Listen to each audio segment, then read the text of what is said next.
Thank you so much Tarak sir. Hey, నువ్వు super. నిలవేణి పద పద, టైం అవుతుంది, వెళ్దాం. ఈ రోజు నుంచే ఆ నీలవేణి సీఈఓ కుర్చీలో కూర్చోవడం మొదలుపెట్టిందంటే ఇక అందులోనే పాతుకుపోతుంది. నువ్వెంత ప్రయత్నించినా దాన్ని మళ్ళీ ఆ పదవి నుంచి దించలేవు. తర్వాత నీ ఇష్టం. దాని గురించి ఆలోచిస్తున్నాను. అసలే ఒళ్ళంతా దెబ్బలతో ఉంటే ముళ్ళ కంపొచ్చి ఆ దెబ్బల మీద పడ్డట్టు ఊరికే మళ్ళీ మళ్ళీ అదే గుర్తు చేస్తూ ఉండకు. నేను ఆలోచిస్తున్నాను కదా.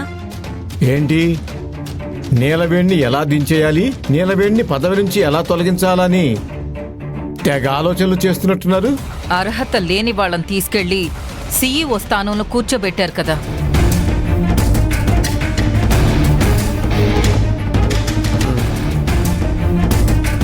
వాళ్ళకి అర్హత లేదని మీరు తీసుకున్న నిర్ణయం ఒక్క పిచ్చి నిర్ణయం అని మీకు రుజువు చెయ్యాలి కదా.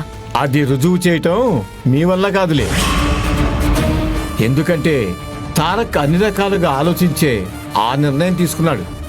ఎంత గొప్పవాడైనా ఒక్కోసారి పప్పులో కాలేస్తాడనడానికి ఇప్పుడు తారకే నిదర్శనం అనిపిస్తోంది. ఇక నుంచి కంపెనీ పతనానికి నాంది పలుకుతున్నారు మీ తండ్రి కొడుకులు. అది చూస్తూ కూర్చోను. ఆ పతనాన్ని నేనే ఆపుతాను. ఏం డాడీ ఇది, కంపెనీ అభివృద్ధి కోసం ఇంట్లోనే మీటింగ్ పెట్టినట్టున్నారు.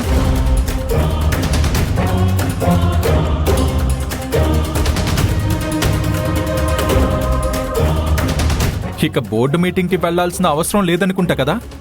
ఇక్కడ మీటింగుల వల్ల ప్రయోజనం ఏం లేదురా.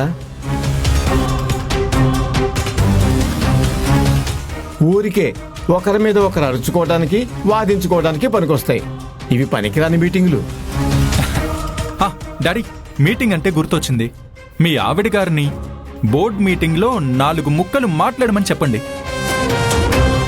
ఏదో టైం పాస్కి వచ్చి కూర్చుని బోర్డు మీటింగ్లో నేను కూడా ఉన్నానని షో ఆఫ్ ఇచ్చి పోవడానికి రావద్దని మాత్రం చెప్పండి. బుర్రలో ఏదైనా కాస్త గుజ్జుంటే బోర్డు మీటింగ్లో ఐడియాలు కొంచెం కక్కమని చెప్పండి. ఏంటండి వీడు మాట్లాడేది? ఇన్ని రోజులు నేను ఎలాంటి ఐడియాస్ ఇవ్వకుండానే కంపెనీ డెవలప్ అయిందా?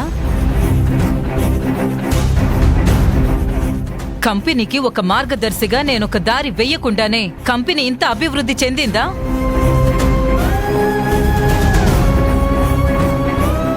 నా ప్రమేయం లేకుండానే కంపెనీ ఎదిగినట్టు మాట్లాడుతున్నారేంటి?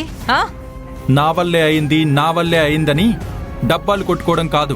అవసరం వచ్చినప్పుడు, అవకాశం వచ్చినప్పుడు కంపెనీ కోసం కాస్తైనా చేసి చూపించాలి. అంతేలే. ఎవరెవర్నో పైకి తీసుకెళ్లడం కోసం కంపెనీని పైకి తీసుకొచ్చిన వాళ్ళనే ఇప్పుడు తొక్కేయాలనుకుంటున్నారు.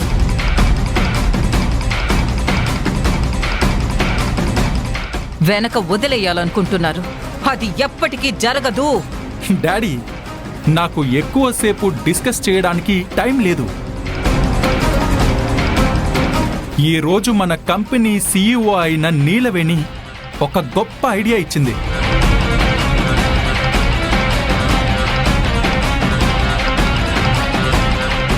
దాన్ని ఇంప్లిమెంట్ చేసి బోర్డు మీటింగ్లో ఎక్స్ప్లెయిన్ చేసే ప్లాన్లో ఉన్నాను నేను. నీలవేణి ఇచ్చింది నిజంగా అద్దిరిపోయే ఐడియా. అది బోర్డు మీటింగ్లో పెడితే ఆ ఐడియాకి చప్పట్ల వర్షం కురుస్తుంది. కంపెనీకి వెళ్లే లోపు నేను నీలవేణి కొంచెం దాని గురించి డిస్కస్ చేయాలి. మాకు ఎక్కువ టైం లేదు డాడీ. బాయ్ బాయ్ డాడీ, వస్తాను. బాయ్ రా. Bye daddy. నీలవేణి పద పద వెళ్దాం.